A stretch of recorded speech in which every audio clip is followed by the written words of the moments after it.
আজকে আমি দই চিকেন তৈরির একটা রেসিপি দেখাবো তোমাদের। তো এই জন্য আমি এখানে লেগ পিস নিয়েছি আর এভাবে সুন্দর করে কেটে নিয়েছি। এখন আমি আদা রসুন গোলমরিচ আর লবণ দিয়ে দিচ্ছি।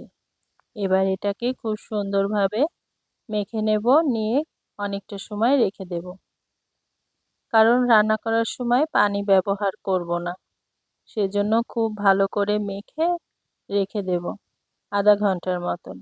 এবার আমি কড়াইতে তেল দিয়ে তার ভিতরে দারচিনি, এলাচ, শুকনো মরিচ, তেজপাতা, লবঙ্গ দিতে হয়।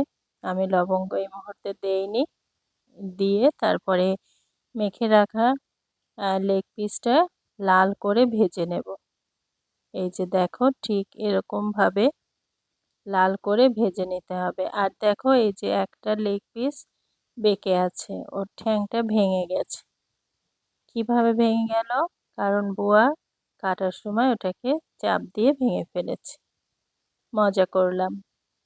এই যে দেখো, এরকম সুন্দর করে লাল করে ভেজে নেবে। রান্না করতে আমি অনেক ভালোবাসি, তোমাদের সাথে রেসিপি শেয়ার করতে ভালোবাসি, কিন্তু সময়ের সাথে পেরে উঠি না, তাই মাঝে মাঝে একটু রেসিপি দিই। এখন আমি পেঁয়াজ বেরেস্তা দিয়েছি, কাঁচামরিচ বাটা, আর দিয়েছি বাদাম বাটা। বাদাম তুমি এখানে চীনা বাদাম, কাঠবাদাম, পেস্তা বাদাম, যে কোনো একটা বাদাম বাটা দিলেই হবে। এখন দিচ্ছি দধি, টক দধি।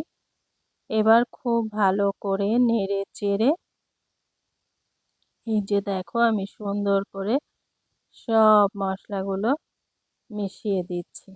এখন অল্প জালে ঢেকে রেখে দেব। আস্তে আস্তে দেখো, অনেকটা সময় পর ফিরে আসলাম, আর এই যে তেলটাও উপরে উঠে এসেছে, আর দেখো কত সুন্দর হয়েছে দেখতে, এরকম লাল হয়ে আসবে। এই যে দেখো, ভুনো করতে করতে একটা সময় এরকম লাল হয়ে যাবে, আর এটা খেতে কিন্তু অসম্ভব মজা হয়।